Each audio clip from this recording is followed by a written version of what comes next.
A Mariana Lorival, vou trazer inclusive a Fernanda Manhota também para a gente conversar por aqui. A Mariana trouxe um ponto muito interessante, porque no caso da Geórgia, Trump contesta até hoje o resultado de 2020, né? Então tem ali um questionamento sendo feito ainda sobre esse sistema eleitoral que ele está incluído e está tentando aí uma eleição.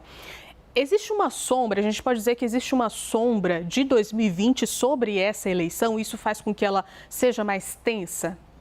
Sim, vamos esclarecer o seguinte.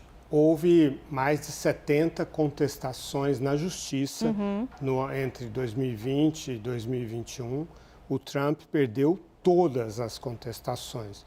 Boa parte desses juízes eram nomeados ou por ele ou pelo George W. Bush, ou seja, nomeados por presidentes republicanos, e rejeitaram essas contestações. Então, na justiça, não paira nenhuma dúvida sobre a integridade das eleições de 2020.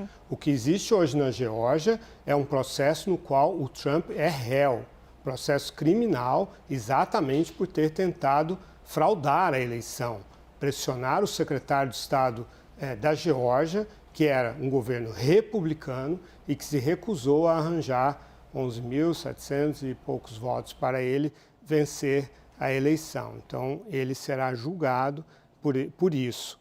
A contestação que ele faz é no sentido da retórica, de julgar, lançar suspeitas absolutamente infundadas sobre o sistema eleitoral e sobre a contagem de votos.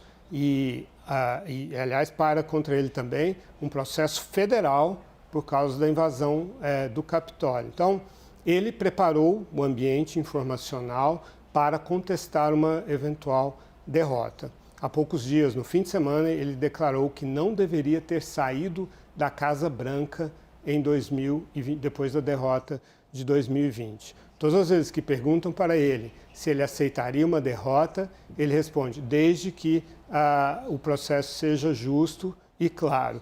E não diz quais são os critérios para isso, sendo que o processo é justo e claro, sim. Então, isso é uma atitude de um mau perdedor, de alguém que não aceita a vontade da maioria e que questiona as instituições americanas e, com isso, causa um enorme desprestígio sobre sobre os Estados Unidos e sobre o Ocidente, cuja superioridade está muito calcada na democracia versus a autocracia liderada pela China, pela Rússia e assim por diante. Ele já disse que vai haver derramamento de sangue se ele não vencer, já disse que vai ser um ditador no primeiro dia, já disse que os eleitores não precisarão votar mais depois de elegê-lo dessa vez. Então, ele cria, com frases no mínimo ambíguas, ele cria uma situação assim. Por outro lado, os democratas também têm muitas críticas, não ao processo de votação, mas ao sistema. A começar pelo colégio eleitoral. Os democratas, nas duas últimas vezes em que, enfim, em 2000, os democratas venceram no voto popular e os republicanos venceram no colégio eleitoral.